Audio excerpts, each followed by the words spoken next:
All right, is everyone ready? I'll get this next meeting started.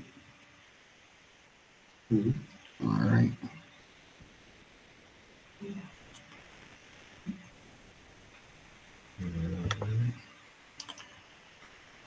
All right, good evening. Call to order our January 11th, 2020 special board meeting. Mrs. Shope, could I have a roll call, please? Yes. Dawn Mayfield. Greg Schneider. Present. Megan Miller. Present. Don Levy. Present. Amy Levy. Here. Spencer Anderson. Brian Anderson. Here. All members are present except Spencer Anderson and Juan Wednesday. Okay. Is there a motion for the approval of the agenda? So moved. Is there a second?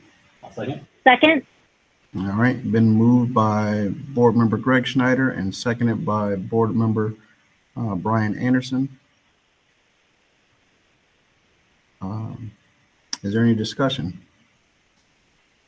Hearing none, all those in favor signify by saying aye. Aye. Aye. Aye. Aye, the motion passes. 2A, referendum language development. Thank you, Board. We have had a few conversations as it pertains to our referendum development. Over the past few months, we've had numerous conversations, both with the ad hoc committee and now, of course, here at the board level. We will continue this conversation as we prepare more in-depth conversations around our questions.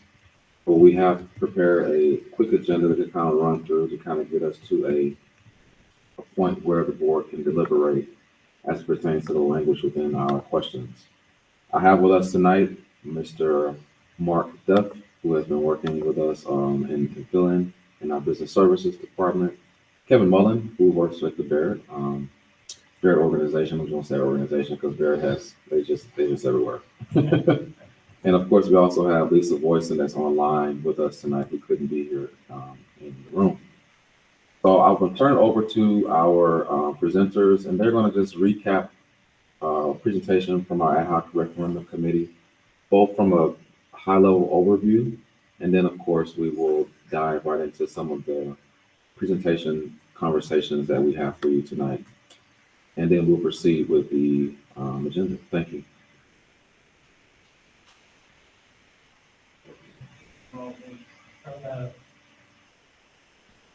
So we did provide an extensive, comprehensive presentation to the board at the previous meeting. We went through the agenda items or the meetings of all the four committees and how we, the ad hoc committee, coming to a conclusion and a recommendation with all the background. So, and then how it developed into questions in the two-phase referendum. So, are there any? Since we went over that previously, are there further questions that you have related to the presentation from the previous meeting that you would like to further clarify or ask questions?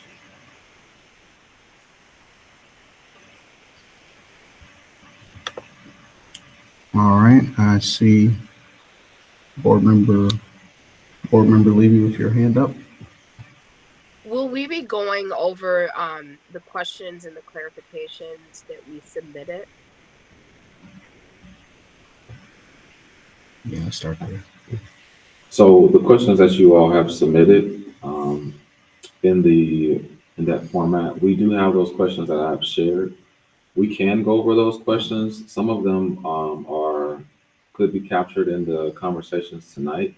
I didn't know how the board wanted to go through all those questions, including what we have that we have to move through tonight. So, Board President Levy, I'll have to turn it over to you. Is it more of a presentation first, or? It's more of a presentation first, and then we can get into possible questions. Oh,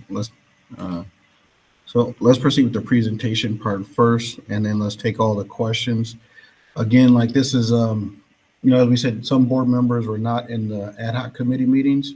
So when we look at it, last week and this week are the first two times that all of us have addressed it as a board.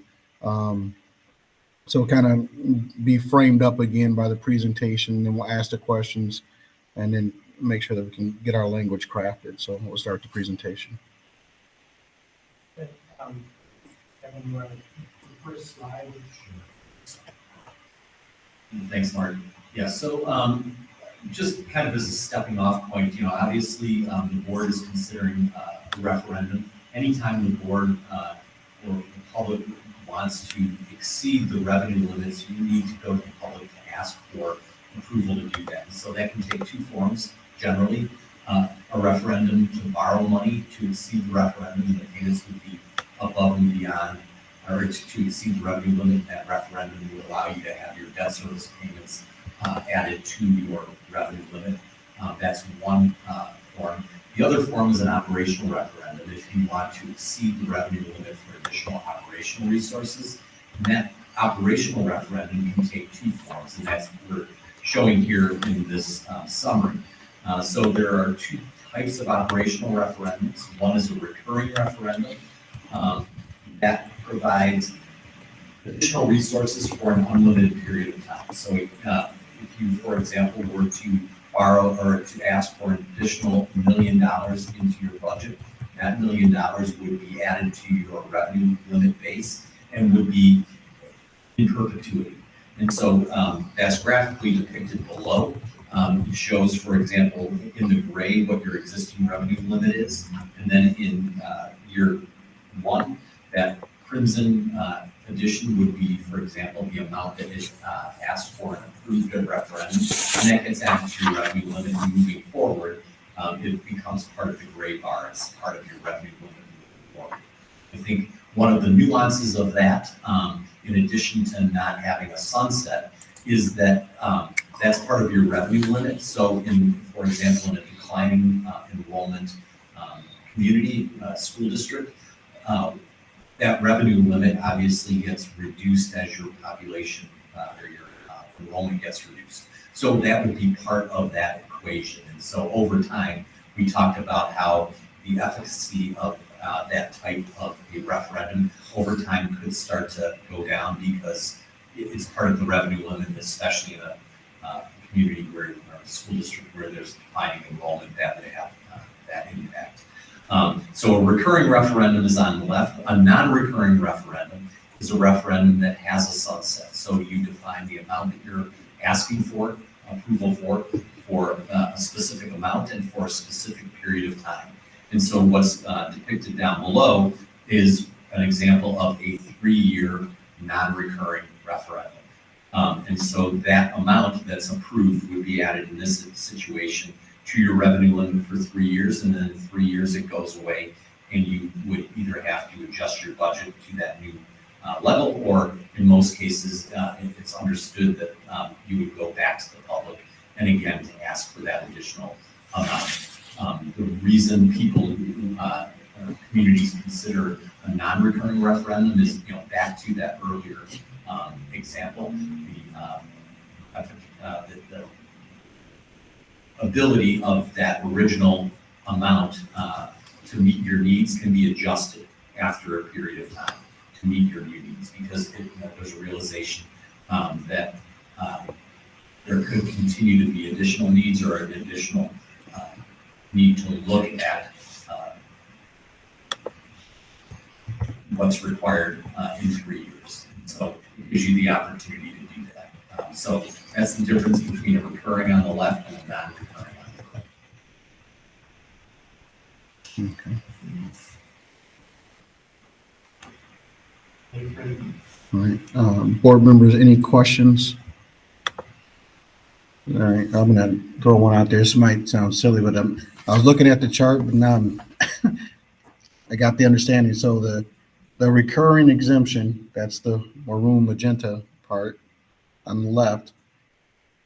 Then year 2, 3, 4, and then theoretically year 5 and 6 would be gray also, Correct. because it's now included in there Forever, yes. in forever. Yes. Okay, and non-recurring, the sunset in this case is 3 years. We see it in year 1, 2, and 3, and then it disappears. A community might take other steps in that time period to address what should happen in year 4 and beyond. Correct. Okay. Right. The first question that I have, just kind of in the recurring and non-recurring, I know Mr. Duff might be able to speak to this more, but for our situation, when we're trying to provide stability in our finances for budgeting and moving forward, the advantage to doing either one. And I'll kind of also speak to it from this point that, we had a 7-0 decision that we know we're going to lift up at least one question. And the reason for us asking for this is to provide stability. But when I think about our capital need, our operational need, the time that's necessary for a facility study to be done and have all that information, and we will have if we take the question to referendum April 2023, we will have an answer in April. But is that enough time? Is that enough lead in terms of what we're asking for to be able to do what we need to do? Or we find ourselves again in 12 months doing things in a very tight time frame? What kind of space do we need, or is best as we make this one move? And like I said, we know what the conditions are now. Conditions could totally change in the next year. So as we are going now, just some thoughts about possibilities as we move forward. Yeah, go ahead. There's a couple of things I would say in response to that. First, you asked about helping with fiscal stability. The plans that were developed were helping us to achieve that goal. So, first of all, I think some of the questions with the operational referendum side of it, it allows us to start restoring our fund balance. So they're part of that operational that provides that fiscal stability. The other area is it provides operational support, which frees up federal funds, which we can use over the next few years for budget stability. And then by providing that it's a shorter term budget stability, it gives the district more time to implement the reconfiguration.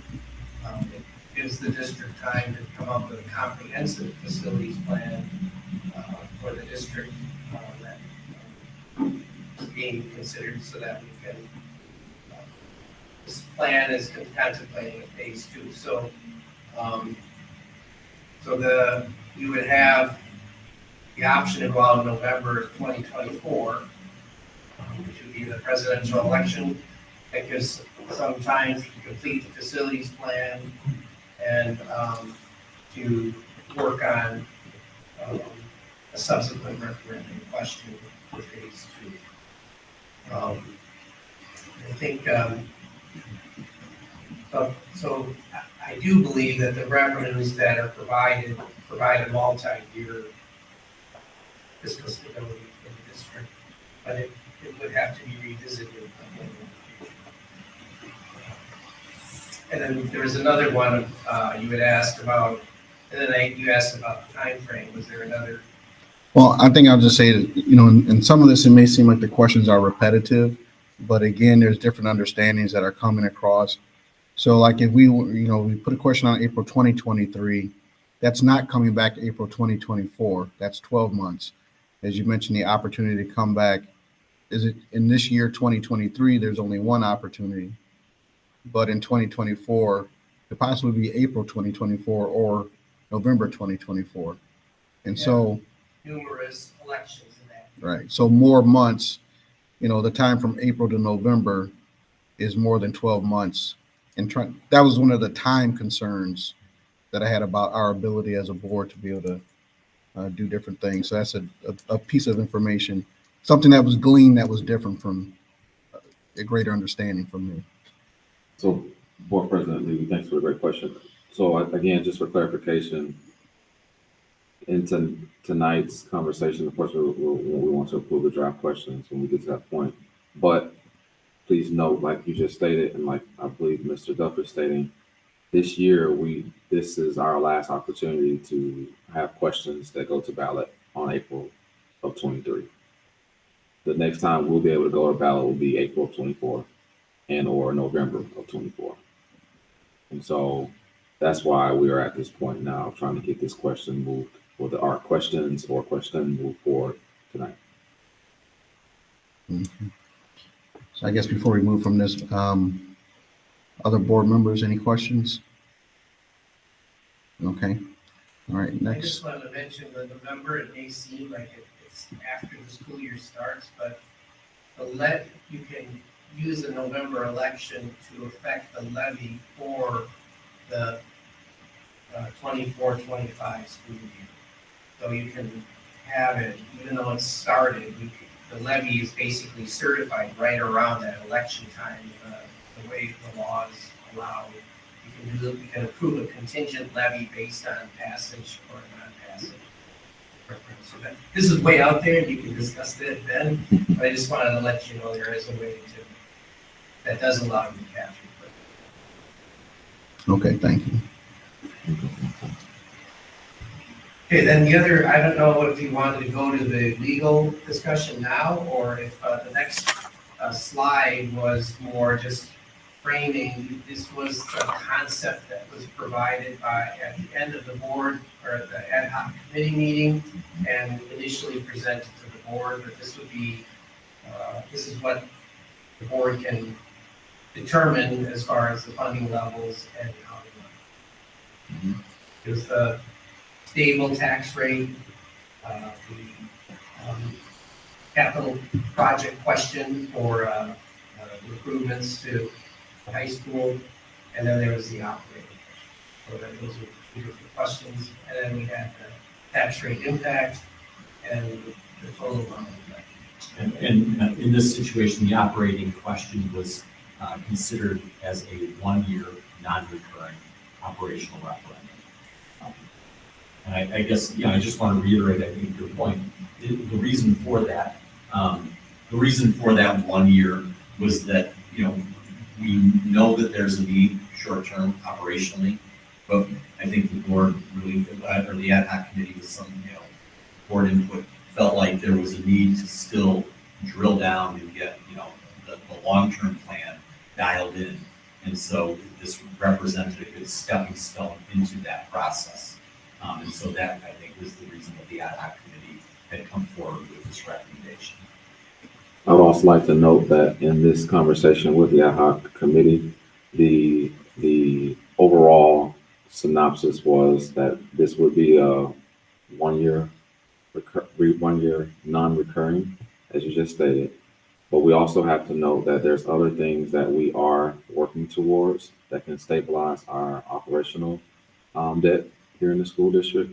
We have moved in a way to look at reconfiguration, and that does also come with additional conversation as it pertains to our declining enrollment from a staffing perspective. And so some of those things have also taken place over this past week. At the current time, we have had to freeze some hirings as that's been discussed. And we've also moved forward with other conversations as pertains to contracts. We are, like I said, as it pertains to moving forward with the reconfiguration, there's additional conversations that will happen over the next few months that'll look at other ways to possibly save us additional funds in our operating costs. Dr. Harrison, if you don't mind, there's one other piece I think that also, is a wild card which you have absolutely no control, well, very little control over. The legislature is considering what to do in the next biennial budget with regard to the operational and revenue limit. And so that obviously will impact your decision moving forward. It would be very helpful to have some clarity around that as well, which we won't have until August, probably July, August-ish. Okay. You can continue the presentation. So that under this one, we started, the next slide is that we start considering the language for the facility referendum, at what point did you want to start discussing the aspects with Allison? Sure. So I did want to just make sure that we take a look at this slide here first. This is the facilities referendum conversation and what we will be allocating those funds for. And I wanted to make sure there was any questions from the board before we look at that question. And then, of course, I'll bring in our legal expert as well. So the facility referendum was put together. Was part of this. It may be available if you have questions about the facility referendum. We complete the HVAC at the high school, the 4th Street configuration, improve the accessibility of the Jacobson complex and do field improvements. And then in addition, it adds on needing some district-wide roofing support the district. So that came up to 19.5 million. This is a facility referendum where you go out for bonds and debt, and it's paid off over a period of time, usually about 20-year period of time. So the actual annual cost to the district through the approved referendum would be about 1.6 million a year, give or take, and then that's an estimated cost. And it all depends on the interest rate. So, and then the language then would be the next slide. Is as follows, and these would be things that we would work with Allison to make sure that the language is accurate and added to the resolution as to the project and the question and the amount of borrowing. And then there is, Allison will be going over this later in the process. And so, board, at this current time, I would like to bring in Mrs. Allison. I know we're going to come right back to this question after we allow Mrs. Allison to kind of jump in. She is online, and so she'll present some general information about our timeline, and then we'll come right back to this question to deliberate or to have you guys deliberate around this language. Thank you, Dr. Garrison. Can everyone hear me okay? Okay, great. Yes, so I'm Allison Buchanan with Quarles and Brady. Actually, Allison, can you hear us? Yes. Can Miss Michelle? Can everyone on the online hear her? Just want to make sure. The volume's a little low, but I can make it out. Okay. Do you mind turning your volume up, Mrs. Buchanan? Let me try to adjust my speaker a little bit. I just turned this mic on too, so maybe that'll help. Can you hear me better now? It's getting worse. Things went worse since then. What I can always do, let me see, I can always adjust my laptop here. Hold on just a minute. I'm going to open that up and switch to that. Always technology, boy. Can everyone hear me now? We can hear you. We're just trying to get you to be louder. We're good. Everyone okay? We're all right. Okay, perfect. Don't proceed yet, though. Hold on one Okay, minute. no problem. Okay, go As ahead. a backup plan, you can hit closed caption, and you can read what she says. Okay, that's an option. Thank you, board member. Here to help. I didn't think that. You're right. Perfect. Okay, great. Are we ready to proceed? Yeah, go ahead. Okay, great. Thank you. So I wanted to kind of run through both kind of the timeline aspect of it, and then talk through the ballot question or questions. If anyone wants to discuss specifics about that, we can certainly do that tonight. And so from a timeline standpoint, as others have noted, there's really just, one opportunity in 2023 to go to referendum coming up in April. And statute provides for a 70-day ballot filing deadline, which means the board needs to be in a position to act upon and adopt formal resolutions, sometime prior to that ballot filing deadline. So given the April 4th election date, that ballot filing deadline falls on January 24th. So sometime prior to that date, if the board, does decide to proceed with the April election, formal resolutions would need to be adopted to proceed. And so to kind of get to that point, we need to work through the ballot language for both the capital question and the operational question, determine that structure from an operational standpoint. And then from there, once all of that has been decided, we would prepare formal resolutions for the board to consider. So that kind of gives an overview of that timeline that we're working with. So a little bit of time left, but not a lot, given that January 24th deadline. So board, as Mrs. Buchanan has stated, we have a tight timeline that we know we're going to be working from.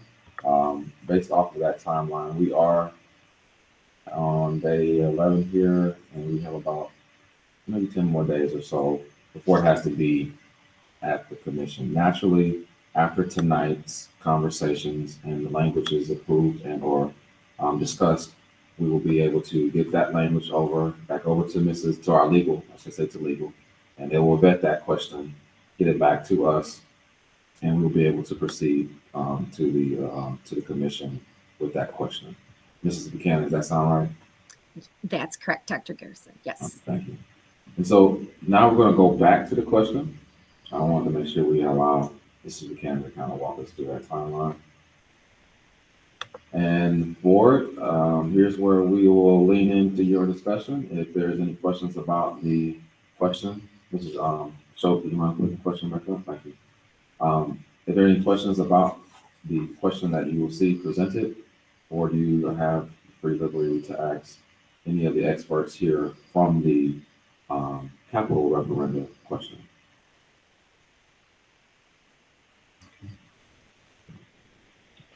Hi, this is Megan. I just want to clarify for the record, because I know that folks in the community maybe have had questions, that the choices for our capital referendum have been made not because it's what we think is the very, very, very most important, but it's because this is what is most fiscally reasonable to do due to otherwise utilizing ESSER dollars. So like the choice of these capital projects has been done strategically to optimize being able to put our ESSER dollars back into Fund 10. Is that correct? There is a dual benefit from this capital project. One is that it will free up ESSER dollars to be utilized in the general operating budget to meet other financial needs of the district. So that is one of the items of this project, but it also, there are these projects were ready to go and be developed. So these were these $19.5 million of projects for the HVAC at the high school. And we were starting the HVAC project, but weren't going to finish it. So Woods and the team came up with this, say, why don't we just finish the HVAC project at the high school and not do work? So that's kind of what came up with the main concept, and then finishing the field and the roofs. So was another area added in so we would complete this project. So there's that double benefit. You're going to be fixing needs at high school, but also freeing up funds for fiscal stability in the regular budget. Hopefully that answers your question.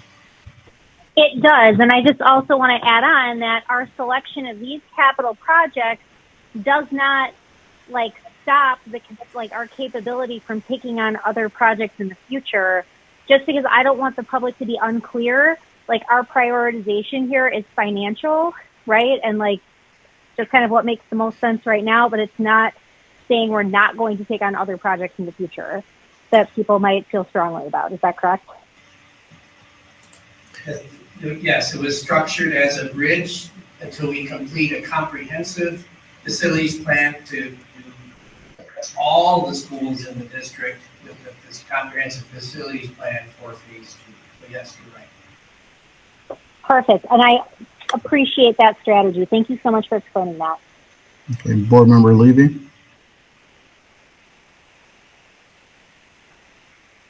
Just clarification. I was under the impression that the questions you submitted Your voice is, you're coming in and out a little bit. Okay. I was under the impression that the questions we submitted would be converted into options for us to review with price tags associated with them. But unless I'm missing something, it's just the same one option that we saw last week. Am I missing something? Oh, okay. So what I would say at this time, Dr. Garrison, for those other questions that were submitted and answered, if you go over those, I don't know that each question that might have been submitted was like converted to its own presentation though. So, Board Member Levy, you're correct. I did not convert the questions that you all had into its own separate presentation. I took those questions at face value that were submitted and responded to those questions the best I could with the time frame that we had. If that's not what you were thinking, Mrs. Levy, at this point, this is kind of where we are in the conversation. If to redo the entire presentation based off of the questions in a day, I don't think we wouldn't have had that amount of time to do that. And just for clarification, I wasn't expecting like a presentation for each question that was asked, but we have one option before us. So are we being asked, like, are we okay with this or are we not okay with this? And if the response is we're not okay with this, what's plan B? I thought that's why we were asking questions, so we would have more than one option. So this is the options that were approved by the ad hoc committee and that was brought to the board. And then, so this question that you see before you is the questions that we had worked through the ad hoc committee and brought to the board last week. And then, of course, this is where we are now. Now, if there's changes that you want to see in this question, that's something that the board would need to deliberate at this current time. So I guess I'm almost done. I guess the disconnect for me is we're receiving one option. And I thought the point of us asking questions was to generate alternative options, and then we would work through which option we thought worked best. Because what we're looking at now, it seems like yes or no. There's no nuance to it, unless there's something I'm missing. Yeah, one of the things I would say is like in terms of the capital, I know our motion was that we would pursue at least one question, and dealing with at least meaning that we're going to approve one for sure. In the capital question, as we've discussed it, because we don't have the comprehensive facilities plan, these are the projects that were brought forward. I don't know if in the other question set, like if you are suggesting other capital projects, but we were working in terms of moving forward with coming to agreement on the capital question first, because I don't think other board members had multiple other capital projects to suggest. And in essence, like once the facilities plan is completed, then we'd be able to make assessments for other capital projects for other facilities that we have. But this is the information that we have for the facility. This is the best information we have for the facility that would create a question in terms of the capital question that we might ask. I guess we can review the questions that were submitted. Were there questions that were submitted that addressed other capital projects? From what I see right now, no. Okay. So then that would be. I'm sorry. Just to clarify, my main question was I wanted to get numbers for how the mill rate would be impacted for a 3-year non-recurring and a 5-year non-recurring. And then for the first two that I added that were different than what's there is replenishing the portion of projected monies coming from Fund 10 that supports special education. So in essence, what would it look like? How would it impact the mill rate if we as a district funded special education? And then my second question was, how would the mill rate be impacted on either a 3-year or 5-year non-recurring referendum if we replenished fund balance back to 20%? Right. So it wasn't any new capital projects. It was just 2 scenarios that I had questions about exploring. Right. So before we get to that one, like I said, those are the questions that you have raised. Those would go towards the operational referendum, not the capital referendum. So in terms of, we have to decide whether we're raising, if we're going to ask a capital question and an operational question. But what we were trying to come to agreement on first was, here's a capital question. If none, and like the questions that you raised are not about the capital, then what we would be saying is yes or no to this capital question, that yes, that's the capital question to ask. And then we'll use the balance of time to discuss the parts that you're describing. First, what to do with capital. Thank you for that clarification. But if there were no scenarios run, that's going to be a very short conversation. So, board, just so I want to make sure I'm clear as well. The capital conversation that we're having right now is based off of the information that we were able to provide to go to referenda for a capital referendum. We, as Board President Levy has stated, we don't have certain facility study to determine more opportunities to go to capital referenda, more things that we possibly want to work on for, like I say, facilities and stuff.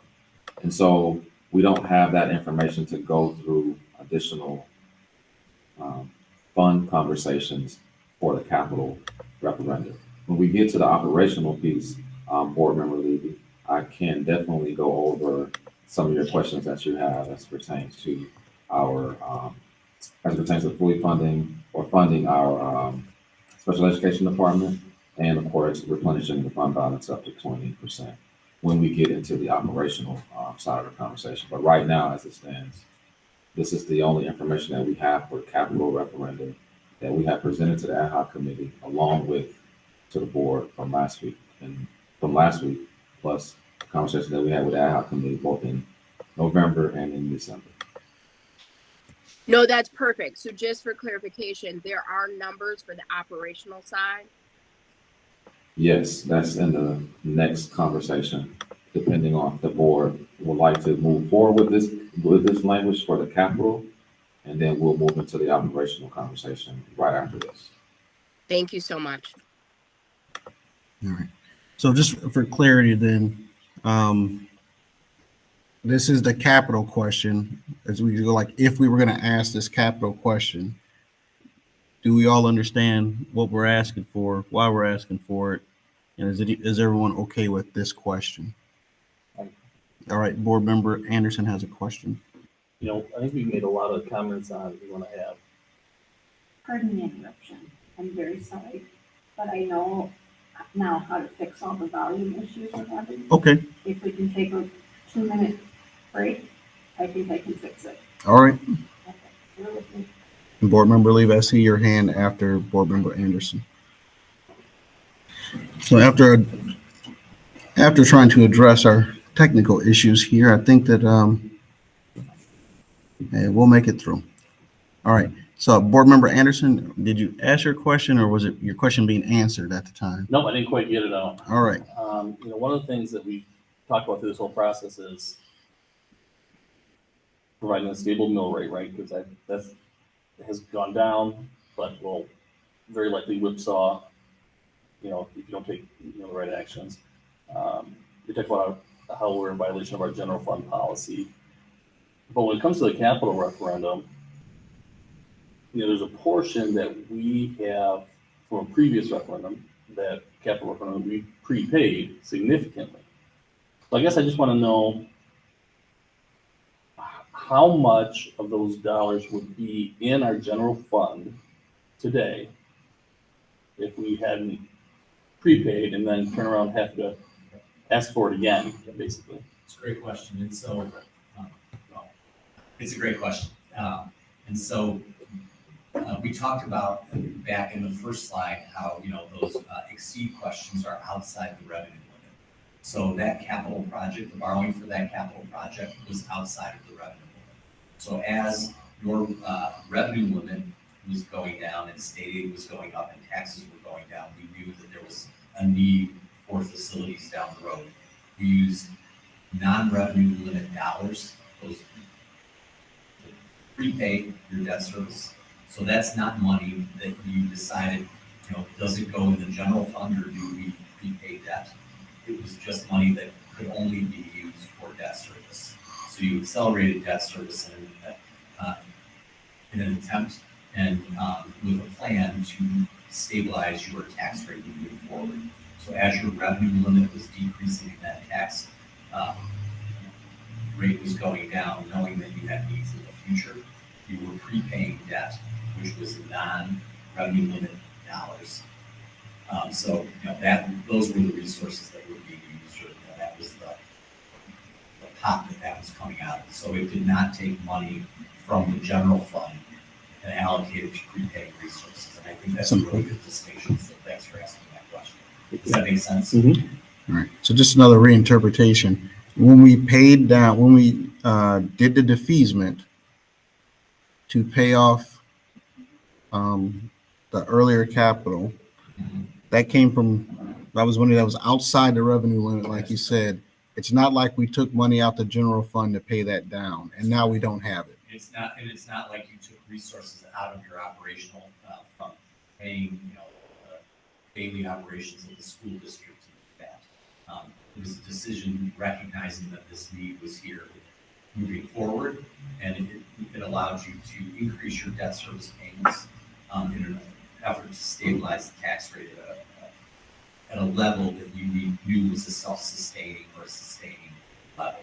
So just here's a different question. So if we were to take on this capital question and it was approved, would we be able to defease that debt also? If you chose to, yes. Yep. Okay. But again, to be clear, paying the debt off early through defeasement did not create a situation where we're. There are two different sources of funding. Okay. Board Member Levy, I think you had a question. Yes, it's mainly a procedural question. Are we going to review both questions, so capital and operational? That's my preference. I don't want to approve capital and then go to operational, because both of them combined, if we do both, will impact the mill rate. So before I vote, I would like to know what that impact is, if that makes sense. Yeah, that's fine. I think we're just trying to make sure that everything is solid with no more questions about the capital first. At this time, other board members, do you have any other questions about the capital question? All right. Okay, so that is no other questions about the capital question. So we'll say that as it is written, that's in the done state, and let's look at the operational questions now. Well, and I just, Allison will make sure that the purpose language and all that is appropriate. So she might, as an attorney, make a tweak to this, but it'll be as close to your intent as possible. Right, that's correct, Mark. And I guess one thing I just wanted to mention, I noticed on the prior slide there was reference to district-wide roofing repairs, correct? Correct. Okay, so I think we would tweak it slightly to account for that, because right now, it's specific to the high school. So that's just one little point of clarification that we would tweak. It's just a question about the referendum language. Like it says the high school, like in Beloit, people understand it is Beloit Memorial High School, but how is it going to appear on the ballot? Would it say Beloit Memorial, or would it just say high school? Good question. We could reference it either way. So if there was a strong preference, we could put it either way. Well, at this time, we probably want everybody thinking about that Purple Night Pride. And what we need to do for a place that we all love. For Amy President Levy? Levy, we can't say the high school when we have more than one high school in the district. Right, so we probably should say Beloit Memorial High School. Yep, we can make that change. Good catch. Thinking like a taxpayer. All right. So then I'll say that we are done with the capital question. But Ms. Buchanan and Dr. Garrison, you had mentioned in the conversation about like once the language is approved, a packet of information or some other things that need to be completed. Just kind of talk about that Sure. for both questions. So after both questions are approved, of course, it goes to legal. Legal will vet the questions as as clear as possible. Once those questions are vetted, it comes back to us, and then there is some other stuff that we have to get done. Mrs. Boyson, can you walk us through some of the other small things that we have to do as it pertains to our, from a district perspective, what we have to complete? Yeah, so on your board agenda for, and this is something Allison talked about too, but on your board agenda for the 17th, so your board meeting on the 17th is what I would call the school board stamp of approval. So you're just approving what we're talking about tonight. There's 3 resolutions that'll be, if you decide to go for both questions, there'll be 3 resolutions. One basically says we're going to referendum in April. And then the other 2 delineate question 1 and question 2. Okay. So it's all just formal board approval on the 17th. And so that'll be on your agenda for that board meeting. And just a question, if, we'll make some decisions tonight, but if everything is done on the 17th out, I know as soon as possible is better than later, but if everything is done on the 17th, we'll be able to hit our timelines. Yes, correct. Yep. Okay. And we'll work with Michelle on all of the notice publications and that you got to notify DPI. And there's other things that you guys don't need to, they're going to be out there. There's going to be notices, but we'll work with your team to make sure that all of those are, accurately published. Right. As we get into this operational question, just wanted to kind of, set that context for board members so we understand, as we're deliberating and talking this through tonight, that the 17th is, if we're going to, catch this April 2023 window, that's the time frame that we need to get things done, just to help in our discussion. Okay, so the next conversation will be and thank you, board, for approving this draft language, and then we'll move into the next draft language conversation, which will be our operational conversation. Now, with the operational conversation, we'll lean more into similar to what Board Member Levy was referring to as pertains to some of the questions. One of the questions that Board Member Levy is referring to right now is the conversation around our replenishing our operational costs through special education. Not to say borrowing, but the special education funding. And one of the questions that Board Member Levy has presented was replenishing the fund balance to 20%. What does that actually look like? And then, of course, what would it look like if we were to replenish the fund balance, funding special education over a 3-year period of time? With that being said, I will have Mr. Duff kind of explain to us, and Mr. Mullen kind of explain to us that we as a school district have a few options as it pertains to how we fund special education. And then we'll go into the questions right after that for the board to kind of hear our explanations around kind of where we are with those 1, 2, and 3-year conversations around our funding of our special education program, along with replenishing our fund balance at a different rate. Mr. Duff. So there was some comments, information that was provided to the board based on the questions. So the structure of school finance, it's set up as a general fund, special education fund. And so the way the special education fund is set up, that You receive federal revenues in the special education fund, you receive state education, special education aid, and there may be some other things. But then we also record all of the expenses for special education in that fund. So typically throughout the state, the expenses exceed the revenues. So the structure is that the general fund then sends in revenues to offset that to balance the special education fund. You can't have, under the requirements of the state, it always has to be balanced. So in the past, there were more state special education aids and federal aids, but the current structure is that the general fund balances the special education. There is, the state does provide funding through the general fund and then it feeds into the special education fund. So one can assume that the general fund is receiving revenues that its purpose is to support also special education services. So that is one way to look at it. And then, so we did provide some, currently the district provides about $9.75 million of support to the special education fund. If we were to add that on top of some of the options for an operational referendum, it would add $9.75 million, and it depends how it's structured and what you're looking for. But if you add that to the referendum, it would add over $4 to that tax levy proposal to make the impact to be about a $10.84 levy if we would add that to what the options that we have.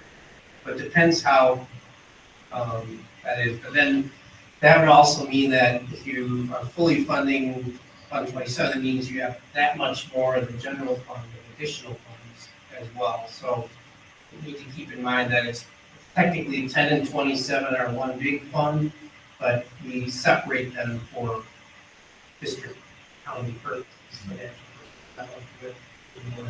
Yeah, no, I think that Mr. Duff hit the high point is that, right now, embedded in that Fund 10 levy, your general fund levy, are resources that also support special ed. So it's really hard to think of that entirely as a deficit because those students are being educated out of both pools of funds. So if you were to add that, as Mr. Duff said, add that entire $10 million to $9.8 million to the referendum question, it would in turn then free up those resources in the general fund for other uses. Okay. Board Member Levy? Thank you. Just for clarification, one, I appreciate the response to the question that I submitted as I'm reviewing it for the 1, 2, and 3 year columns. So I kind of asked two different things. One, what would it look like if we as a district asked for dollars to fully fund special education? And two, what would it look like if we as a district asked for dollars to replenish our fund balance to 20%? And I completely appreciate that you are giving me estimates. So I want to be clear on that. The numbers that you provided with if you go down to the end with the totals, does that include both of the options? Correct. The option for special ed and the option to replenish fund balance together? Board Member Levy, your sound is trailing. My apologies. Let me repeat myself. I asked for two things and you answer both questions, but I just want to know how that translates to the numbers you gave me. So my first question was, how would it impact the mill rate if we as a district fully funded special ed? And how would it impact the mill rate to get our fund balance back to 20%? So the final numbers that you provided to me for the estimated mill rate of the $10.84, $9.04, the year 2 and 3, does that include both of those things, the special ed component and the fund balance component? Yes, and it basically adding in the special education funding to the capital debt payment plus the 14 million that was for operations, which included an effort to restore fund balance. So it does combine all of that. So wait a minute. I think I just hit the jackpot. Does it combine? Because I was thinking it combined the two. Are you telling me it's the three? So it's the capital question that we just discussed. It's the special education funding question that I asked, and the replenishing of the 20% fund balance. All three of those components are combined in the 3-year mill rate of $10.84 for the first year, and then $9.04 for year 2 and year 3. Yes, that was, yeah, and I wasn't sure that's what you wanted, but that's what No, that is absolutely what I want. Yep.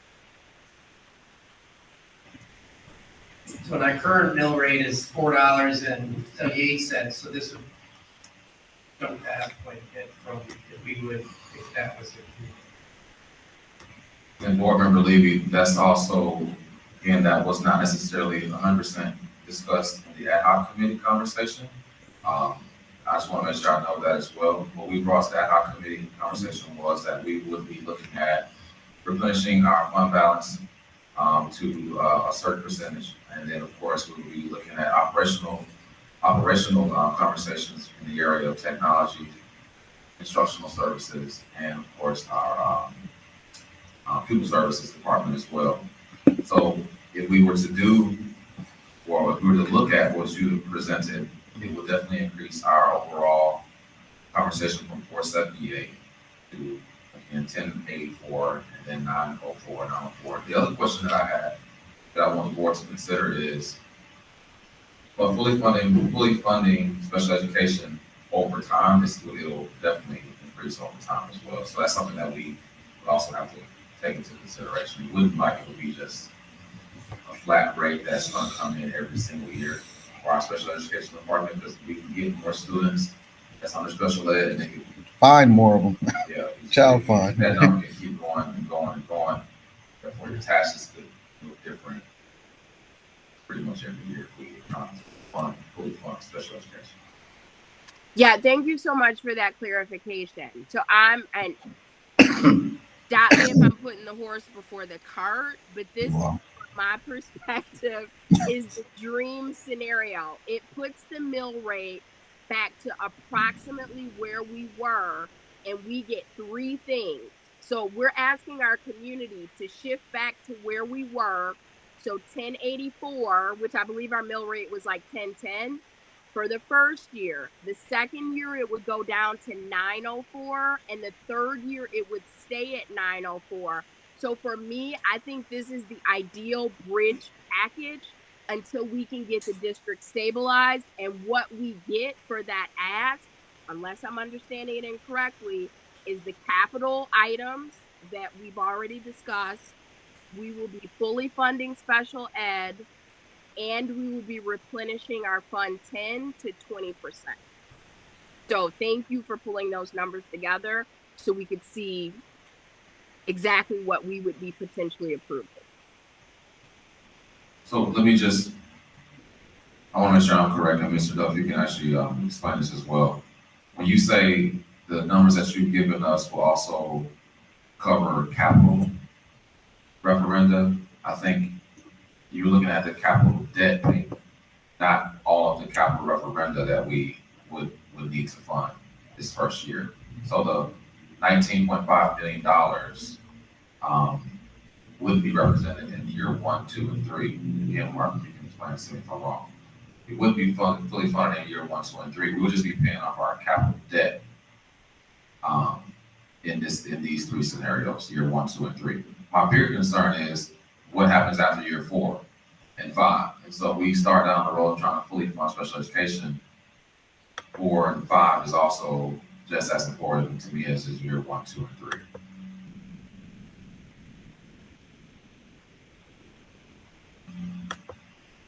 Just the way I put it together, it's assuming an estimated debt payment of $1.6 billion for the $19.5 million facilities project.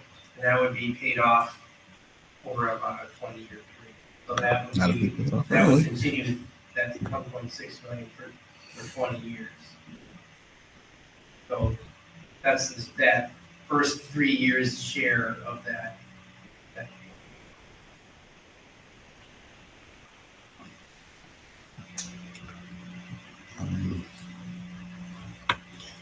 All right. So just a question. If other board members have questions, jump in also. But just for the scenario that board member Levy talked about, this current tax year, a citizen will be paying $478. Then the next year, so like the year before, this year was like 1010. And so there was a 54% drop in what a homeowner would have paid. To go to 1084 would be a little bit more of a 54% drop. Be going back up a little bit more than 54%. And then we'd be leveled off at 904, which is less than 10, but so we kind of went from here down and then back up and then kind of across. Is that when we get to that third year, that 904 that was being talked about, is that again, like we would still need to take some actions in between to stabilize that? I guess one of the things I'm thinking about individually, like homeowners adjusting to this year and then going back up. And then the fact that we said that out of this, we still might have to take on some other steps. Just kind of, I guess it's a tolerance that homeowners have for coming down and then going back up. So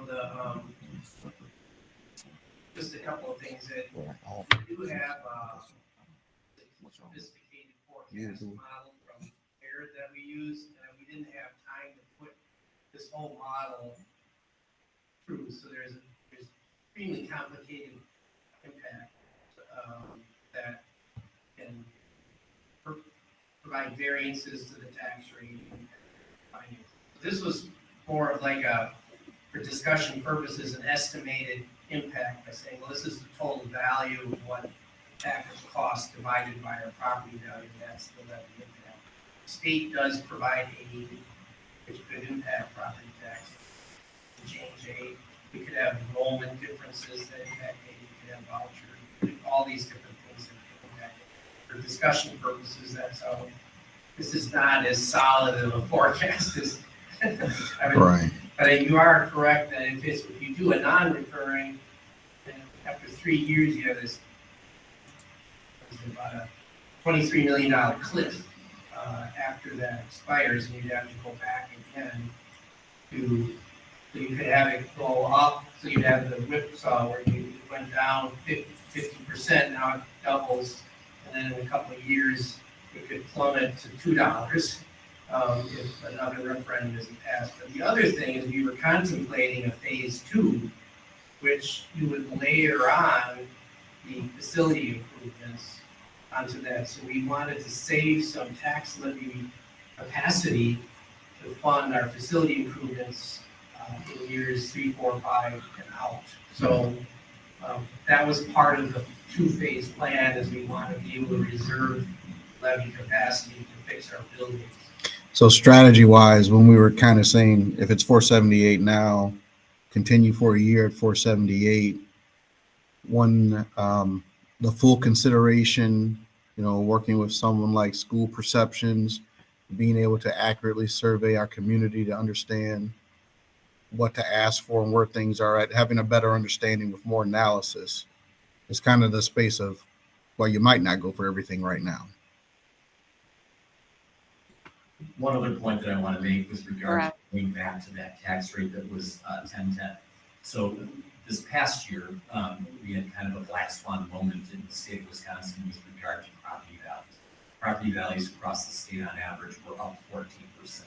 And that didn't represent 14% of like new stuff being built throughout the state. A lot of it was just an increase in property values on current homes. And so what that did was, your home went up in value, consequently, if your levy from the school district and other places stayed the same, tax rates came down. And so average tax rates have come down throughout the state. I think it's important to keep that into context in this conversation. So the average tax rate last year went from mid-8 to roughly $7.70. And so, I think going back to what was a tax rate in 2020 would feel like a heavier burden next year than it was last year. And I think that's important just to consider given what happened with regard to values.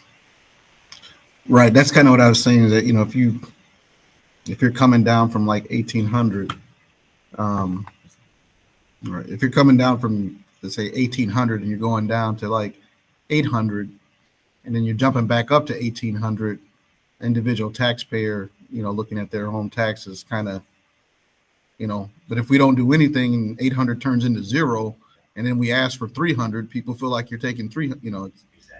right. Other board members, any other questions?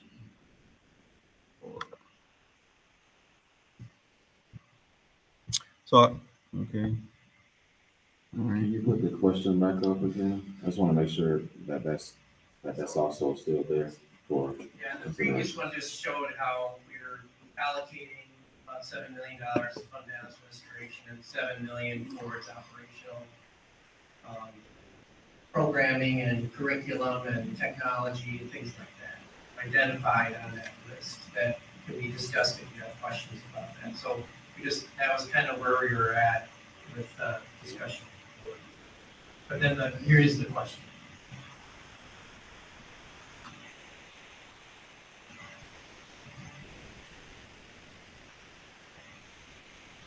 And board members, I'm gonna just add this real quick while as you kind of look at the question for what we presented at the ad hoc committee level and now, of course, at the board level. And again, thank you, Board Member Levy, for posing your question and kind of make sure we all kind of walk through that. The 14 million was the estimated conversation that we landed at, 7 million or so to fund balance, and then the rest will replenish operational conversations and technology, instruction, and then proof of services. With that being said, another question that was brought up was what would it look like if we were to increase this operational number by another, let's say $5 million or so. And that could easily help us even more, of course. It could possibly, of course, change that mill rate as well if we were to increase our numbers across the board. So I just wanted to make sure I added that conversation. I know 14 million is what we did to keep things where it's currently won't impact us on a 478 conversation. But if we were to increase anything on either side, it could inevitably increase our taxes, our mill rate, our mill rate. The ad hoc committee did discuss what would it look like if we went to the state average tax rate. That was the 770, and that would be an additional 5 million. Right, and that would be an additional $5 million on the operating side. So to bring us to the 770. Yes. Just some clarification again. Maybe go back a slide for me. So in asking for 14 million in operational, that would be 6,800,000 to sustain our current programming, the social, emotional, behavioral aspect, the academic achievement goals and programs that we have in place. 7,200,000 to go to fund balance. And so then that would help us at replenishing the fund balance would help us reach back to our policy goal of having our fund balance in a certain place. When are we rated again? I mean, because like our fund balance is where it is now, a rating will come when. And sure. Thank you. If you were to pass the referendum in April, it's likely that you would be looking at a credit rating in the early summer. So you wouldn't actually have collected taxes at that point to replenish your fund balance. However, if you had also passed the operational referendum and this was in it, they would know, the rating analysts would know that that was your intention. And so that would obviously weigh into the credit factoring when they analyze your credit. All right. And so, again, when we come to the space of, I think with the operational, with the recurring and non-recurring, again, if the action is taken and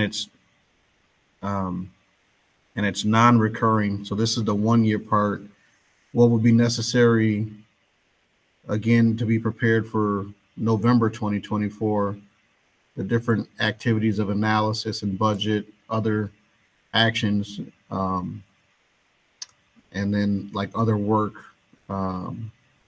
with the model forecasting tool, surveying our community to understand what the tolerance is and getting those things crafted, and then asking again, like we're doing now, recrafting Really questions. Just a reflection of taking the time to add additional thought and, you know, the time that's required to kind of dial in what that, you know, right size need is for operations. Right. I think one of the questions as we're going through is just the biggest thing of, you know, where we're at now that we're going to ask, but making the right ask, since, you know, we're going to come back, or, you know, how will things be in November 2024? Just to the other board members, I know that the special education conversation is something different. And when I look at the two slides, I know that that wasn't something, it was something that came up in the last conversation. I'm going to deal with one thing first. So like even to get to, so this 14 million is what gets us to $4.78. And you're saying to get to that average, $77.70, that would be like an additional $5 million. So it'd be like 19 million. So we go up 12 million 200 replenished fund balance, add that 5 there. And I guess Board Member Miller, you asked about the special education funding. I don't know, just kind of what was your hope there, or what are your thoughts as we're discussing this? So yeah, I have several thoughts. I think that while, and I apologize, my baby's with me, so she might make some noise in the background, but I think that it's something that's important for us to consider. Like our primary goal as a district is to like equitably and, you know, educate our students. And no district in the state of Wisconsin is able to fully fund special education without going into their Fund 10, just because of the way that there is a lack of funding from the federal government and from the state government. So we're not doing anything different from other districts. I just raised it as a point to consider about operational like costs. I know that I did speak to Dr. Garrison because that was one of my, actually had the exact same question I think that Amy stated earlier, like what would it cost for us to incorporate fully funding special education into our operational question. So I guess I can see it both ways. I feel like since we, the ad hoc committee seemed to approve of the strategy of doing a question this year and a question next year, I would be fine waiting until next year and like combining that consideration with a more fully developed kind of facilities capital piece. But I'm certainly not opposed if there's a will of the board behind it to pursuing either allocating some of the funding that's currently asked for in the question to special education, whether it's just like another $1 million or something that we could save, and then like put toward our kids where it belongs. Or if there is an additional operational piece to that, it sounds like, you know, there's a range of options. So I hate to give you a wishy-washy answer. I think that I would be satisfied if we could at least include special education into the question. And if the question is going to say it, I believe it's the 8 million, right, for operational. I mean, if there's some way to include that in there, I think that would be a good start at the very least. All right. Yeah, I think, well, just kind of in response to that, the thing that I'm thinking of first is is kind of looking at our purposes. Like I said, the fund balance restoration. Everyone needs a savings, and over the last 2 years, our savings has been depleted. Um, the capital project that we do have, waiting on the facility study to understand what might be necessary in other places.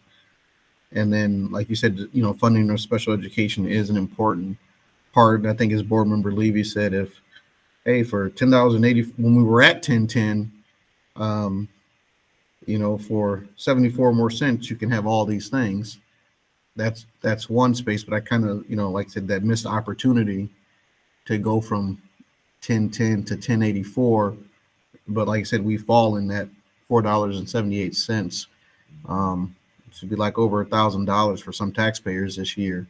It's just kind of like my thoughts are just like in the swing back up, but kind of thinking about our the ad hoc committee, and that kind of saying to move it in a 2-question process. And I think that now that it's something that has been asked about and some numbers are around it, I definitely think that as we come back to the conversation again, we're in a better place to, we've done a lot of the work now, kind of figure out what we're trying to ask and what we should be doing.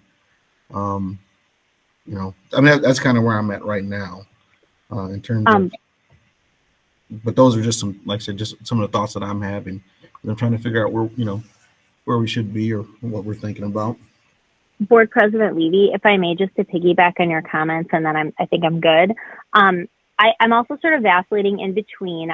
I'm leaning more toward, while if it were singularly up to me, I would personally, I love what I've heard about, like, let's just do a 3-fer and just get everybody what they need.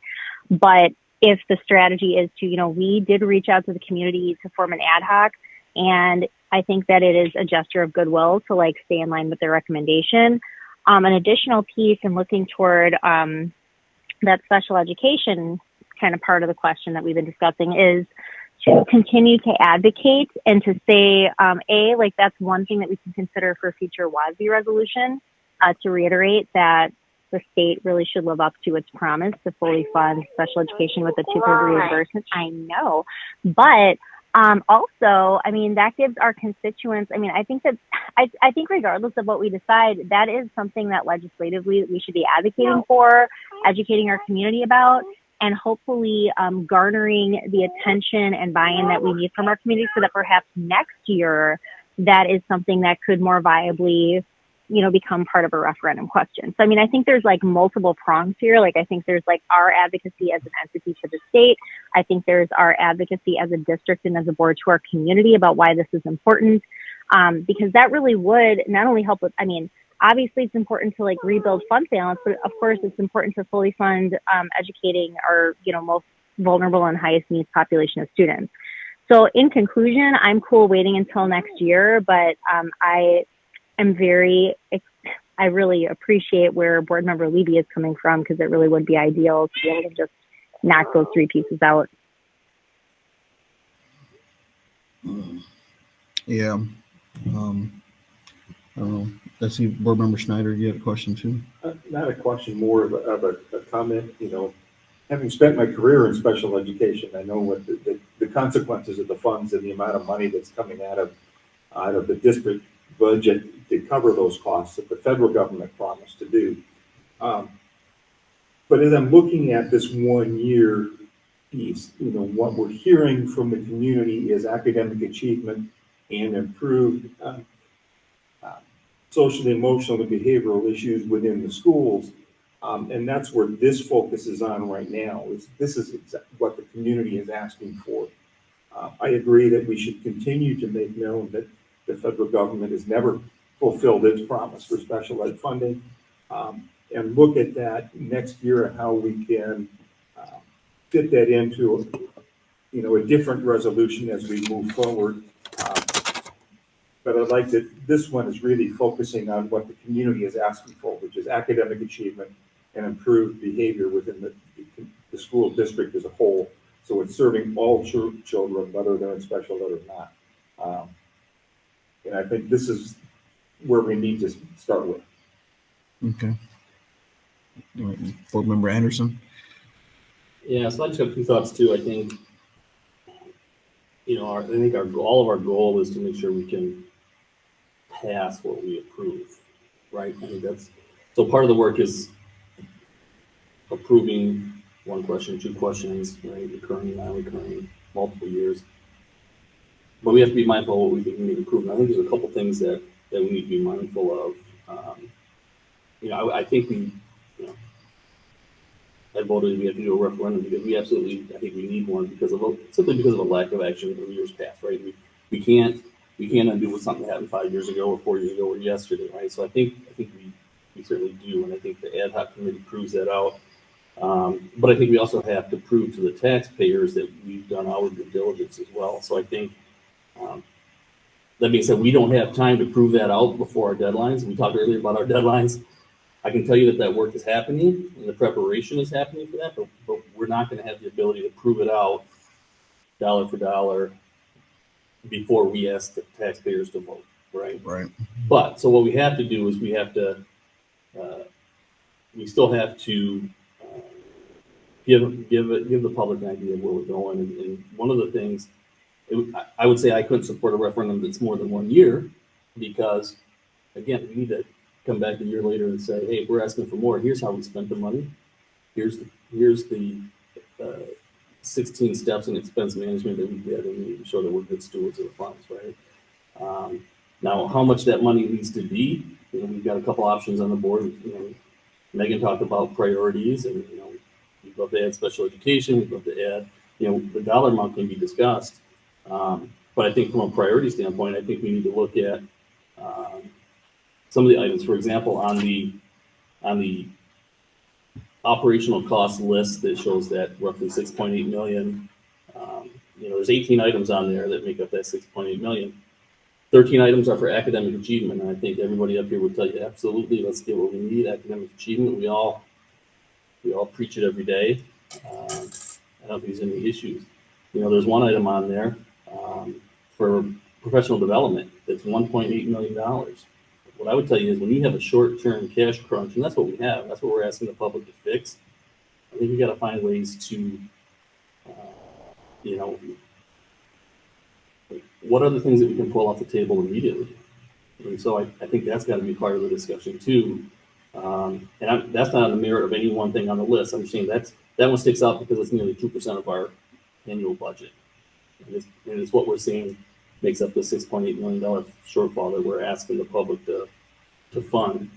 The second thing I think we've got to explain to the community in the 70-day window that we're going to have before we ask them to vote is, replenishing the, that general fund shortage that we violated our own policy on. I think we got to make sure we do a good job explaining, how we overspent that, the reason we had to, and that a year from now, we're not going to say, well, you know what, we need another $7 million because we spent that too. Right. So again, I only bring that up to say, we're going to come up with a number. We're going to come up with, a question or two. But I think we got to be thinking immediately about, how we're addressing this community and addressing these things, because without that, a no vote at the ballot box makes all of this for naught. Yeah, that's like I said, we needed to have time to make the conversation, and a couple things that you said, like I heard the part about the beyond 1 year, but that's kind of why I was asking the question about the recurring, non-recurring, because to borrow $1 today but really need $2 still leaves you short, and 24 hours is going to come.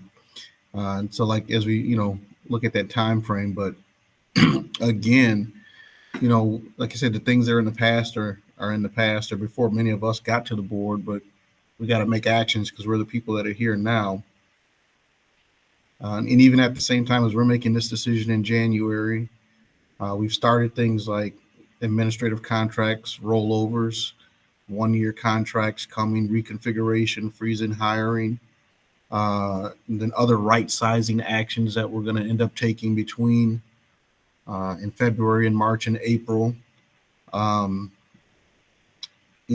that's taking on the capital project itself allows us to repurpose ESSER dollars to bring money back, and then even asking the operational question will replenish the fund balance and sustain the current program. So those actions in themselves give us some room, and then at the same time, we're still consulting the community, and between now and June, because we got a whole new budget cycle that we didn't have before, we'll have an interim budget that'll look different than what this year's budget is, and then we'll be asking people to do something again. But like you said, in the information phase of the referendum, when we're asking people to vote and advocating for it, and one of the things for me is a concern. Like I said, I think, like I said, our community recognized that we have a need. It's almost like, hey, we needed this money yesterday. If we're going to ask you for it today, and if you say no today, we're going to have to ask you for it tomorrow also. I mean, it's in that space of doing something that people really believe that what you're doing makes a difference. So those are that's what we're working with. And those are some of the concerns there. What do you, I don't know. Let's take one more whip around. Board Member Levy, Board Member Miller, Schneider, Anderson, and then let's kind of move in a direction here and kind of close out maybe. Just your thoughts and just summaries, or what are you thinking before we get ready to take action? So I'll be brief. I'm in favor of a potential 3-year bridge solution. I'm so grateful for the feedback that the ad hoc committee provided. But I think to stabilize our district, I don't want a 1-year bridge. I would love to have a 3-year bridge so we have an appropriate amount of time to make changes, and then to see what those financial impacts are of decisions that are made, before we have to come up with another bridge plan and then potentially another bridge plan. Okay. Board Member Miller? So I agree with the logic of what Board Member Levy just said. And I do feel very strongly about prioritizing special education, since the way that we will regrow our enrollment is by better serving all of our kids. So I would just say that at this time, I'm okay with the current recommendation. I wouldn't mind it if we included special education into the language for operational. But again, I don't want to throw a wrench that we're not prepared to deal with. But I do feel strongly that, like Board President Levy said, we're doing a lot of the work now for next year, that the issues that Board Member Levy and I and others discussed tonight, we sort of kept at the forefront of that planning for next year's. But I could vote for the current question language. Okay. Board Member Schneider? I think the two questions that are presented are addressing the financial needs that we have at this point, and that the community has, through the ad hoc committee, understood that these are the needs for a referendum at this time. I would recommend that we move forward with both of them.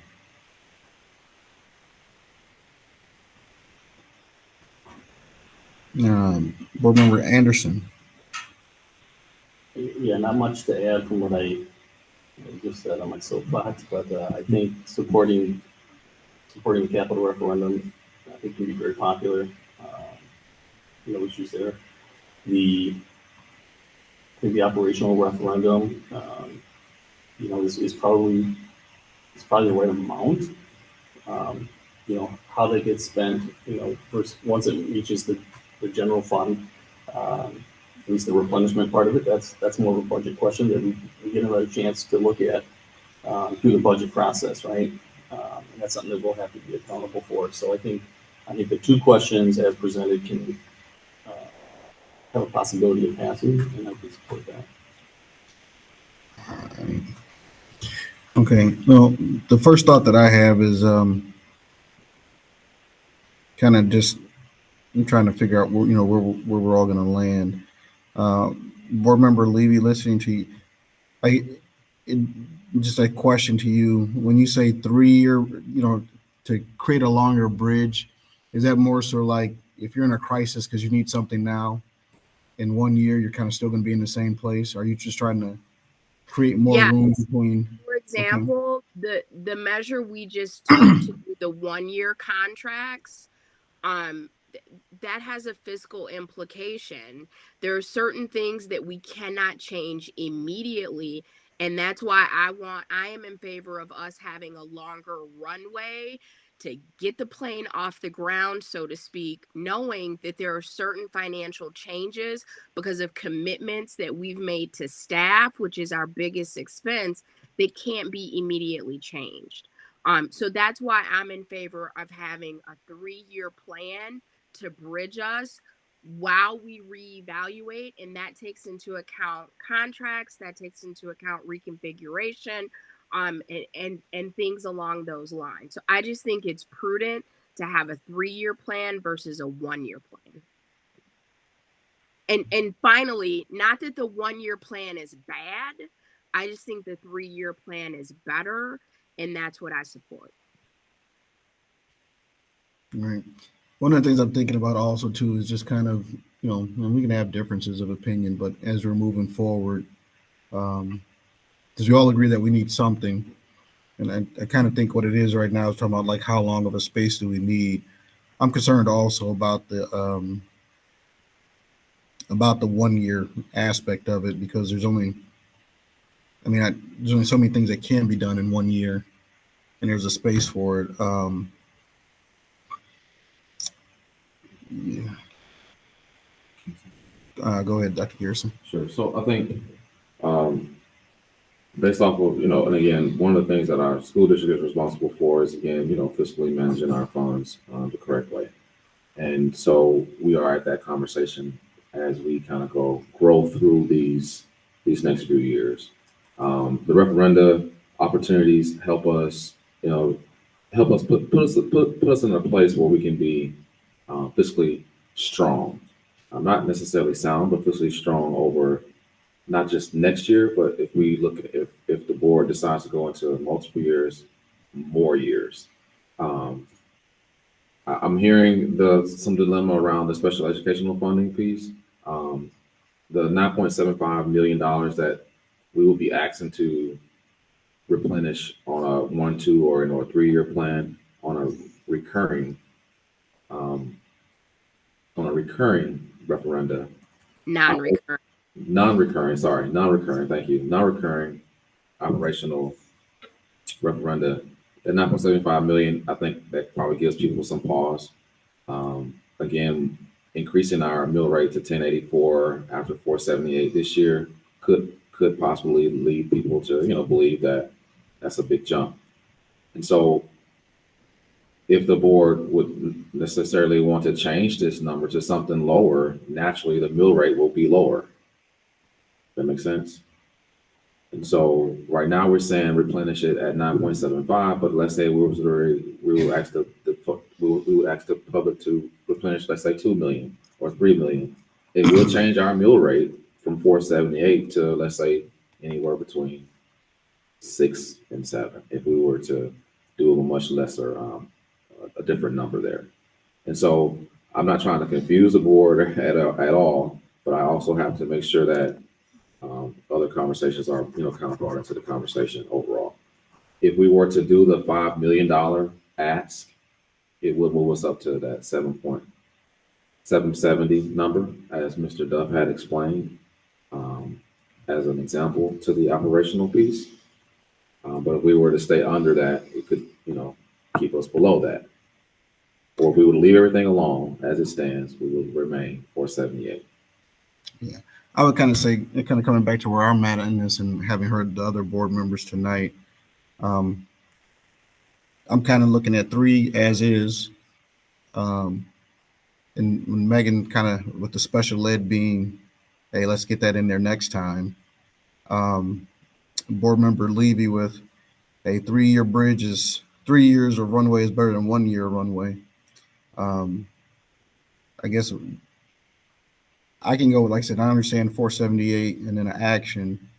I guess the question I have now is more so back to other board members about like just talking about that space of 1 year versus 2 year versus 3 year, like right down the middle. Is it so much that it's 1 year, or is it like 2 years is kicking it down the road and we won't make necessary changes? Or like what are your thoughts about more space? Because that is still, if it's 478, because in my mind, maybe I'm thinking wrong, but that would be like 7 million to fund balance 1 year and another 7 million to fund balance the next year. So fund balance is a different space and just more working space, because that's the biggest concern that I have. Of we're trying to take an action, but I want to make sure what we're doing is enough. And then like I don't want to just rush decisions, but having had the time to really look at it and get the things. But you know, like I said, I see the as is.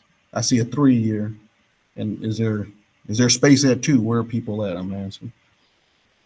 Yes, I'll just comment. I think, if this were only my money, and I know the plan and I control the purse strings going forward, like in my household, I'd say, look, yeah, you gotta have a 3-year plan, great, and you extend that out. My concern is, we don't know what the plan it looks like yet that we're trying to sell to the public, and I think if you go more than 1 year, you lose the ability to get credit for the work we're doing now, and it will show up in fiscal policy over the next 12 months. That's going to put us in a good position to be able to ask for all the wonderful things that everybody says we want in years 2, 3, 4, and onward. So again, I think mine is more of a, Show and tell. vote management system, right? Because you've got to be able to prove it out. Because a no vote really puts us in a worse spot than a yes vote for what we can get, right? So that's where I'm thinking on it is all. Okay. Mm-hmm. Greg, Megan, and then I'll leave you something less than 3. Well, this referendum has been put together with the thought that we would, 1 year non-recurring, and that we would come back once we have all of the numbers that we have. We've gone through a lot of the budget changes that are going to take place in the next year and a half. And so we may be at a whole different position at that point with different numbers. Since it was laid out in that format, I would like to stay with that. Okay. I do understand a 3-year budget is the best way to go, but it may not meet the needs of the district after the first year because of how that money is being allocated. So I would like it to stay, I think, with the 1 year, and then coming back a year from now with a revised ask based on what the needs of the district are at that time. Okay. Miller?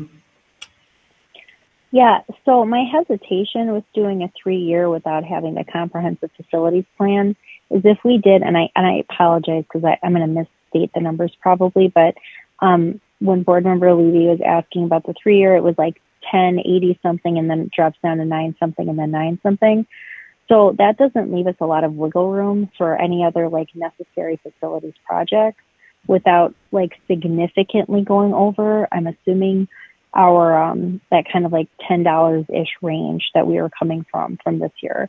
So right, we went from 1030 to 1010 to 1010. Now we're at 478.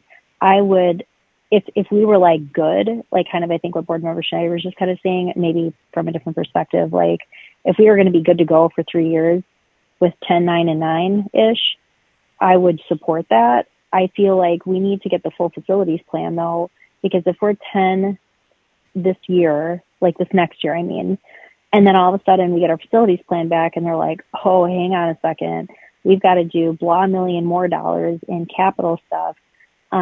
which also could be detrimental, like to our learning environments, et cetera. Like, we just don't know what we don't know yet, which is unfortunate. So I think at this point, just because of that, like, I'm very comfortable, and like, no doubt, like I will be asking about funding for special ed for next year, and some other really important operational items as well. But I think like we're better off waiting until we get that full facilities plan so that we can make a reasonable ask as an extension of this 1 year. All right. Levy, less than 3. I appreciate all of the input from my colleagues, but the best indicator of future needs is what have been our most recent needs. And most recently, we have consistently passed deficit budgets, not because we're not being fiscally responsible, because we have some challenges in the district. And I don't think those are going to go away within the next year. And this gives us 3 years to correct those things and to come up with a sufficient plan, so that we're prepared for year 4.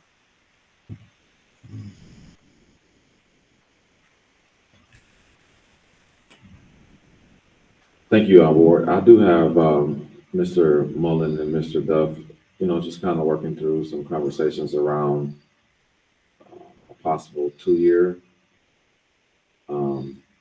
non-recurring conversation.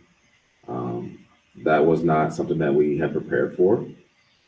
Just want to make sure that's also, duly noted. However, hearing where the board is, whether it's 1 or 3, we are right now, as we speak, working through some of those numbers and what that could possibly look like for a 2-year non-recurring plan. I don't think we're ready at the current time to discuss that, but I did want to make sure that I brought that into the room because of kind of what I'm hearing from the discussion point. But one of the things I would say is, like we discussed, this is our first time all talking about it. It's kind of where we're at, like seeing our consensus. Levy is firmly at 3 years. I see Miller concerned about special ed in the future, as is Greg Schneider, as is Brian Anderson, as is I can count. So I see that we're not at 3. I'm not really sold on 3 on 1 yet either. We don't have to, we do know, as it's been laid out for us, that we need to take action on the 17th. And so, I mean, we can, I think Mr. Duff is going to address us, but just something for board members to think about. We can vote tonight, or we could take some time. They can prepare 1 year, 2 year, tell us what's the difference, hear it again, and then vote how we're going to vote, because as we said, we are going to approve something. That's what we said last time. So I think we're going to do something on the 17th. It's just a matter of knowing what to do. But I'll let Mr. Duff speak, and then I'll come back to board members, just your thoughts, because we can take action tonight, or we could save it for the 17th and give some more room in between. Mr. Duff. Yeah, just a couple of things. Just keep in mind, I don't know if Allison's still on, but the attorney does need some time to draft the 3 resolutions. So we can't figure out something on Monday and then suddenly say, here we go. So we'd have to just keep in mind the time frame for getting them done. Some of the things we're working through is I mentioned we have this sophisticated forecast, and there was the governor. It takes a lot of work, so that you do like a year 2, we were seeing a spike in the tax rate. So we were trying to figure out what was going on. And some of this, like I mentioned, it depends upon what does the state do with the per pupil revenue, and how much money are they going to put in state aid.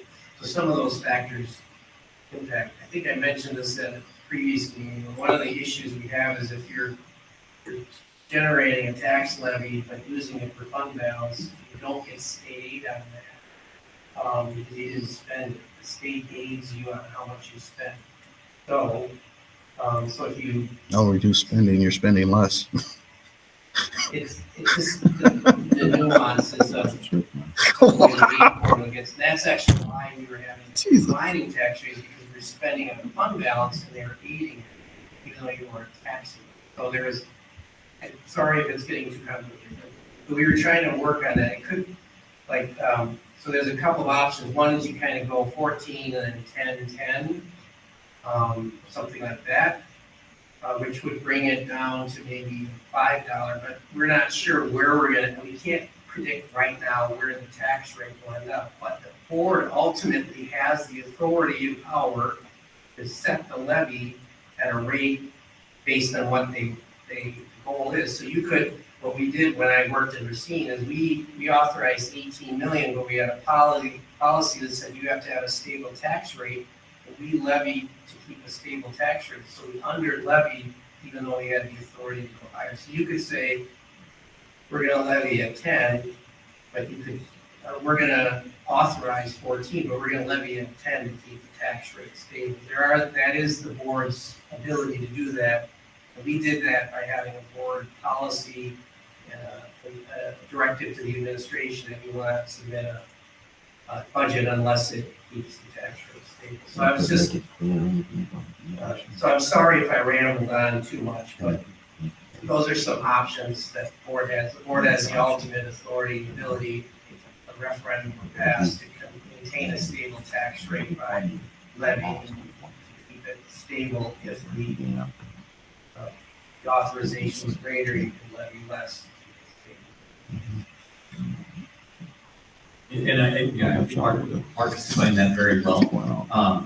So really, if you were going to go with, for example, that 2-year operational, what we need is some direction in terms of what that strategy looked like. Is, I suspect that you're probably targeting some sort of tax tolerance over that 2-year period of time, giving you the runway to make the decisions that you need to make for that, third year. Right. The only thing I can think of, like in 2 years versus one, right, would be July will come, and we'll know what the state has done. Mm-hmm. We'll see what happens with the 6.6 billion. We'll see what they decide to do in terms of the regular part.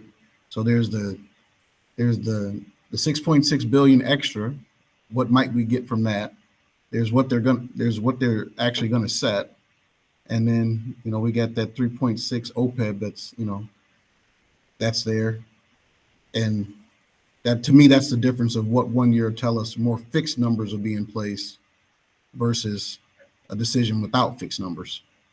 So I guess, and the next piece to that is we're going to be asking taxpayers in April, for 2 years worth of authority without having all of those pieces in place also. So, you might want to think about, as Mr. Duff said, that leave flexibility in the policy to right size based on, what in July that we don't know anymore. Right. And that's the only reason I would say the 2 is just that space of getting the fixed numbers. And I think that helps us better to make our projections versus the 1 year. And just because I'm, the ant to the picnic, to be the devil's advocate, the downside to that is that when you're out talking with the public about what that 2-year solution looks like, it would sound like there could be some ambiguity in what the second year, why that amount, and how do we have credibility with the public that it's dialed into some sort of strategy or policy, or what's the thought process with that second year when we don't have all that information now.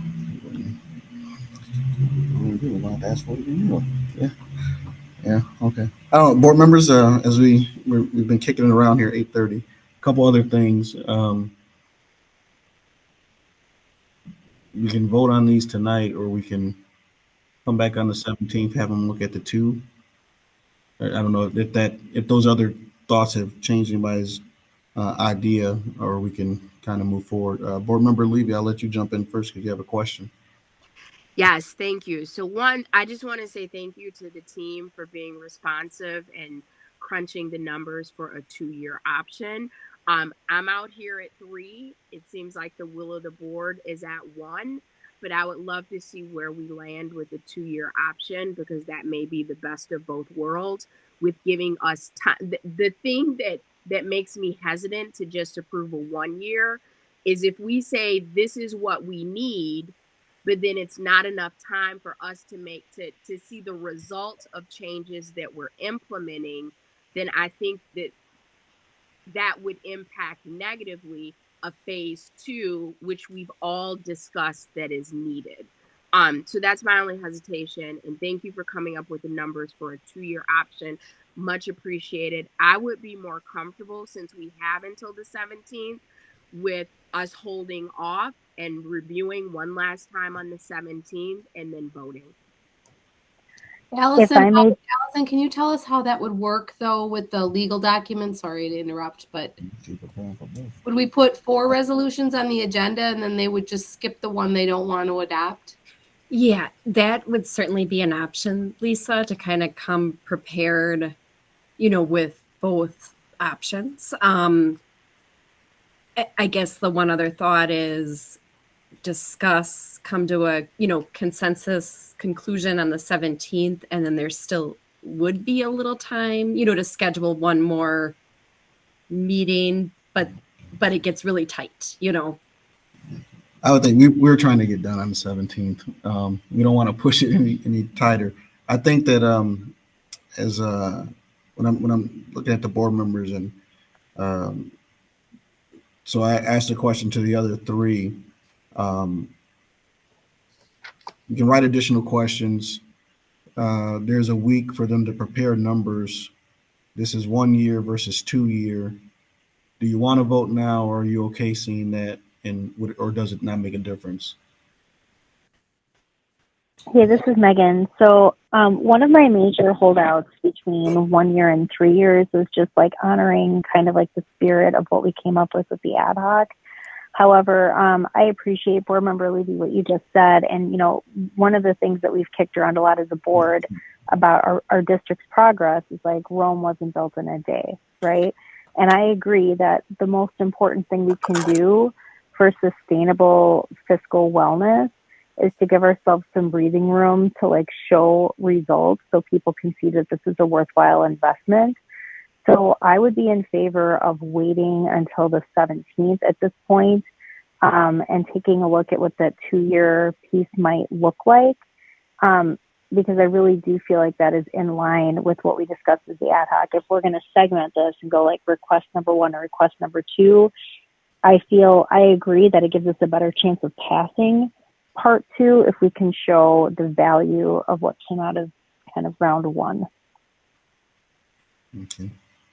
What was the dollar amount? I'm sorry, I'm interrupting again. This is Lisa Boyce. I'm just wondering the dollar amount of the 2nd year for the levy. What was that request? As we have talked about, I don't think the dollars have changed. It's just doing the same thing 2 years versus doing it 1. So we have a longer runway. I would say refer to the responses that are on that Google sheet that we can view only, because they laid out 1 year, 2 year, 3 years. Got it. Yep, you're right. Thank you. I'd say, I'm always open to looking at the options. My only reason for possibly wanting to wait till the 17th is to hear. We get 2 board members that aren't here tonight, right? So I'd love to hear their opinions and let them weigh in. Can I just ask real quick, board, are we okay with the capital question? Because that'll allow Lisa to at least start that thought, because I think right now we're falling into the operational question, or am I? I think we're fine with the capital question. I think we're talking about operational being 1 year versus 2 year, but the numbers aren't. Or like Levy said, look at the numbers that are on the thing.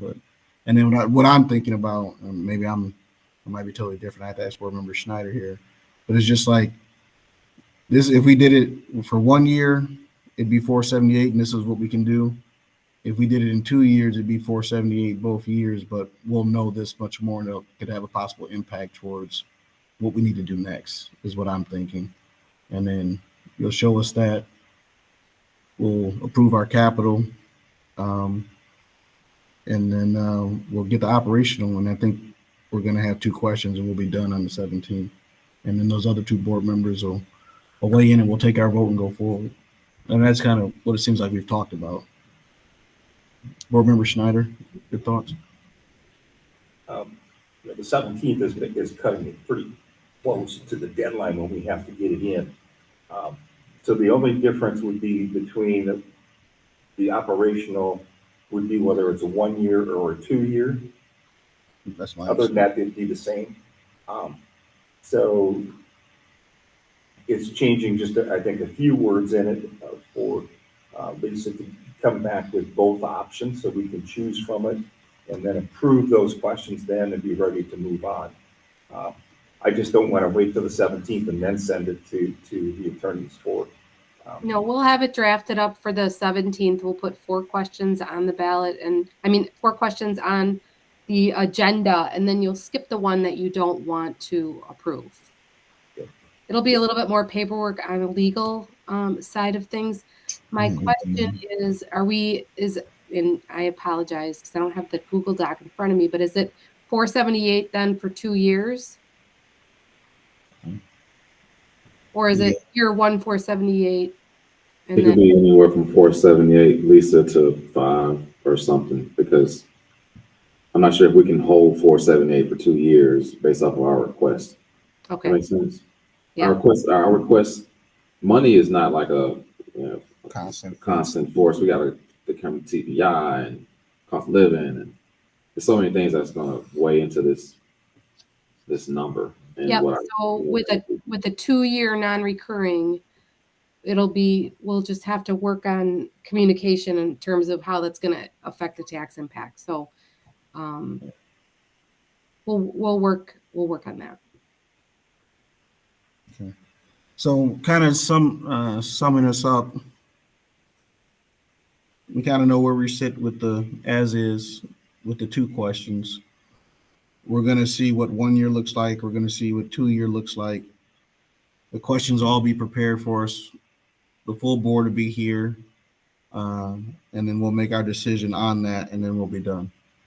Board Member Anderson? The only other question is, let's say everybody likes a 2-year option. I think, would we hold off on any potential projects from our facilities plan then? Are we gonna let that sit on the shelf potentially for a year to 18 months? Because now we've given ourselves 2 years and that's great, but now we'll have a plan, a facilities plan that we're not gonna go to referendum for?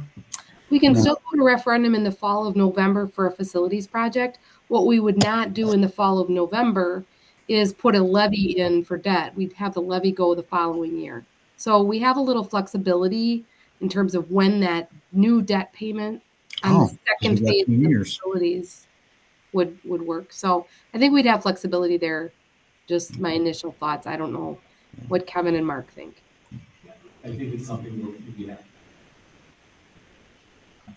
Mark and I were just discussing that. We do have to obviously consider the timing of the next phase of the facilities plan, because under the present 1 year option, we assume that both operational and the additional facilities would happen at the same time. So a little bit of crafting that we still have to do with regard to that. But we can get that back out. I'll say it's going to be hot in August on the 3rd floor still. So August is coming. We got to do something. Board Member Levy, you had your hand up? Board Member Levy, you had your hand up? Okay. So then I would say, we're clear then what we're going to do? You got understanding? We'll talk again, Dr. Garrison, to make sure we're is clear, and then we'll make the questions will be prepared. We'll make a decision on Tuesday. We kind of see where we're at now, and then we got 2 more people in the mix. All right, let me look at the agenda then. So are we prepared to adjourn? All right, is there a motion for adjournment? So moved. Second. It's been moved by Board Member Megan Miller and seconded by Board Member Greg Schneider. Is there any discussion? Hearing none, all those in favor signify by saying aye. Aye. Aye. Aye. All right. And I think, so we are adjourned, so I like that's unanimous. Thanks, everybody.